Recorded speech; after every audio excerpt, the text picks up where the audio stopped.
Now, in this course, we're actually doing things in the reverse of what we would do in the real world as a magazine writer. In the real world as a magazine writer, we sell our stories, or we try to, before we write them. And the reason we do that is because we don't want to be writing a bunch of stories that no one's interested in buying from us if we're looking to be a professional writer. And the way that we sell these stories is through what's called a query letter. So we're going to kind of walk through how you craft such an item and why they're important to us.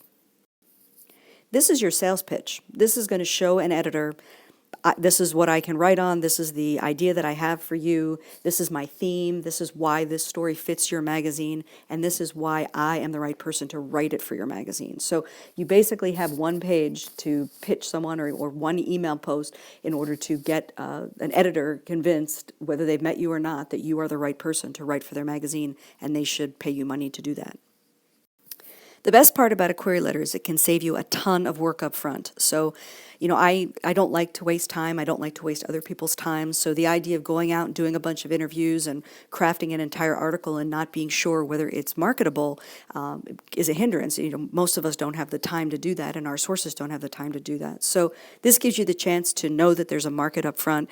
It also helps you ensure that you're doing what an editor's looking for specifically. So you may have a great idea, and it may be something that would fit with a particular magazine, but the article needs to take a more detailed or focused direction than you may have thought of, and this will give the editor a chance to work to refine that with you.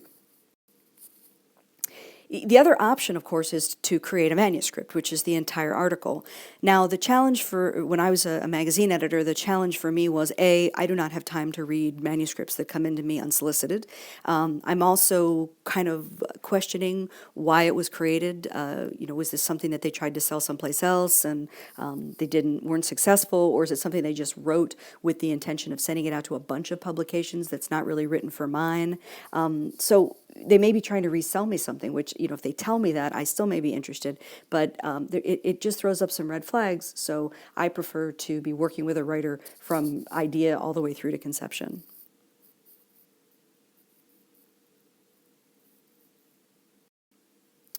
So there's pretty much 4 key elements in your query letter.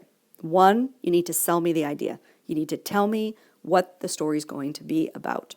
Then you need to actually sell me the story pitch. You need to tell me how you're going to execute this story. What is going to be the theme? Who are you going to interview? Give me a very clear idea of what the direction will be. I also need you to sell yourself. Remember, you have to prove to me that you're the right person to write this story, especially if I haven't worked with you before. So show me what expertise you have, or what knowledge you have, or what access to sources you have that other people may not have. And then finally, make sure I know how to get in touch with you. Just because you're sending me, a lot of magazines, believe it or not, still want you to write a printed letter. Don't assume that I'm going to look on the envelope, or I'm going to, look on your stationery for your address or your phone number, whatever. Give me a cell phone number that you want me to contact you, and make sure that there's an email that you check all the time. So you're going to want to grab the editor's attention in this thing. The query letters that fail the quickest are the ones that say, my name is John Doe and I want to write for your magazine. I don't honestly care what your name is, and I really know that you would like to write for my magazine. What I need you to do is to start to show me what your story is, and then I'll get to all those other details later on. I need you to show me why this is important to my readers. What is it that you're going to present to my readers that someone else has not? How are you going to write this story? What are the sources that you're thinking of? What's the direction that you want to go in? And then show me your qualifications. Now, I know if you're a young, relatively inexperienced writer, you're not going to have a ton of what are called clips to send to a prospective editor. But if you have some level of expertise, I mean, if you are a student and you are a first-generation college student and you want to write about that, that's going to help you write a story about what it's like to be a first-generation college student. If you're someone who's paying for school on your own, that's going to give you insights. So the more familiarity and expertise you can bring to the table, the more likely it is that I may look at you as a writer. It also is going to help prove to me that you have the ability to write. Your letter, the clarity of your letter, your word choices, how focused your idea is, how direct you are, are you funny?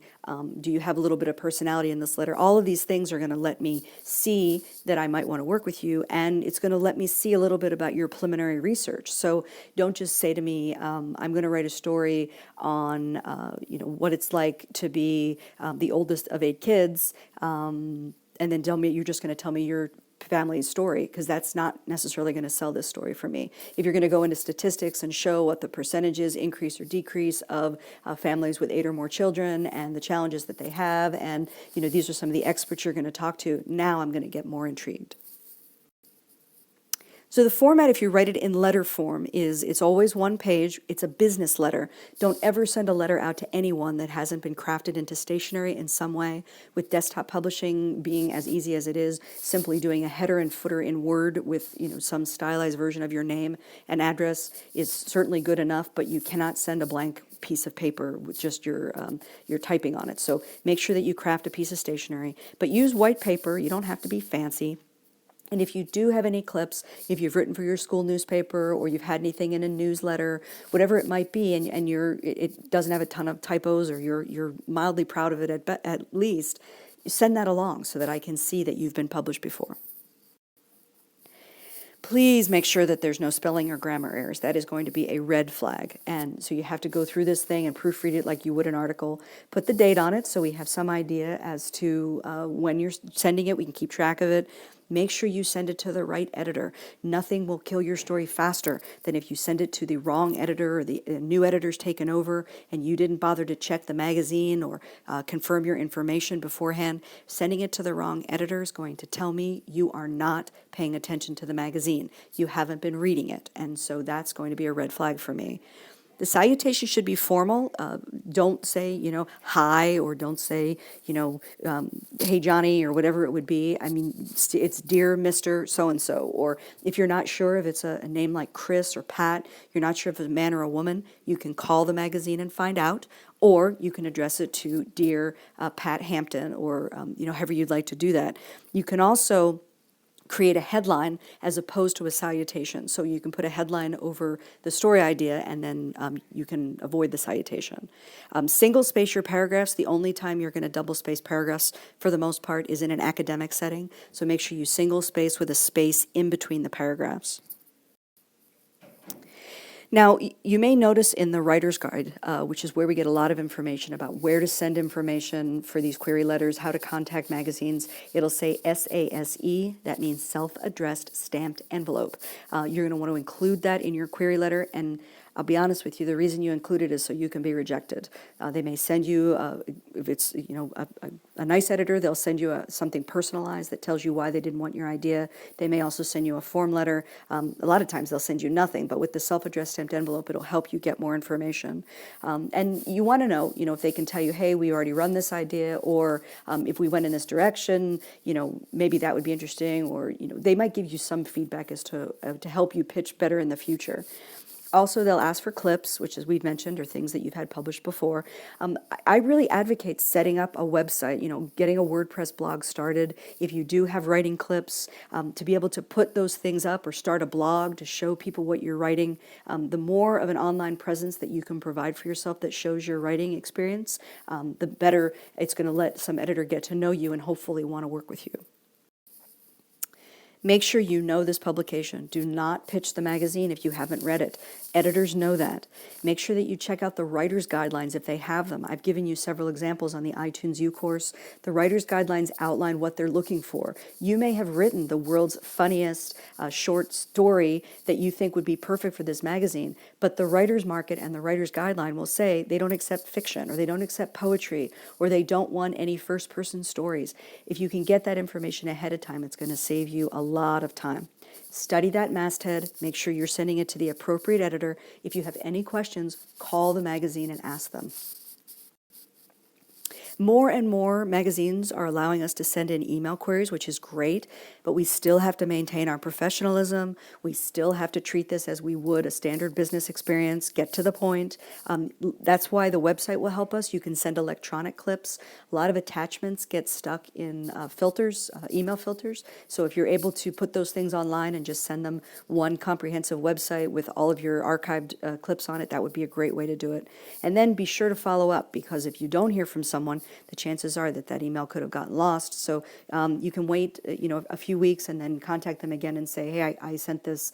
Is this something we could discuss? And if they didn't get it, it might open a door for dialogue. Now, multiple submissions is something that we'd all love to do. If you have the same story idea and you think it'll fit a bunch of different magazines, you want to send it out to 5 or 10 and see who bites. The challenge, of course, is that they might all bite, or 2 or 3 of them might bite, God willing. That sounds great, but the challenge is, how do you say no to one or more of them?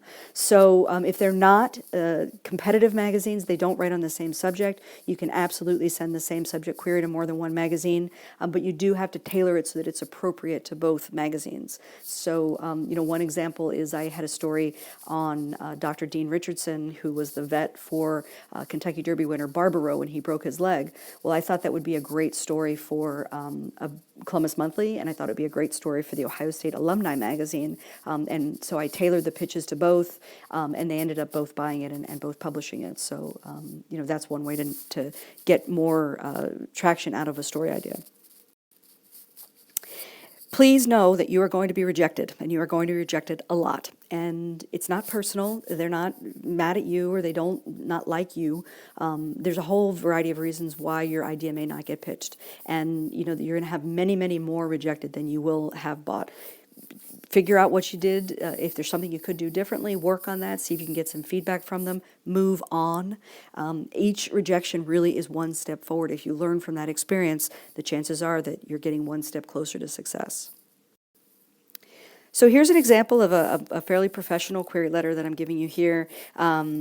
You can see it's written by an expert. She's a speech therapist working with children. So take a look at this and see how I've changed some of the details so that we can't tell who it is. But if you can, see how this is structured, see how this outlines those 4 steps that we talked about, this is going to help you craft letters, hopefully just like it.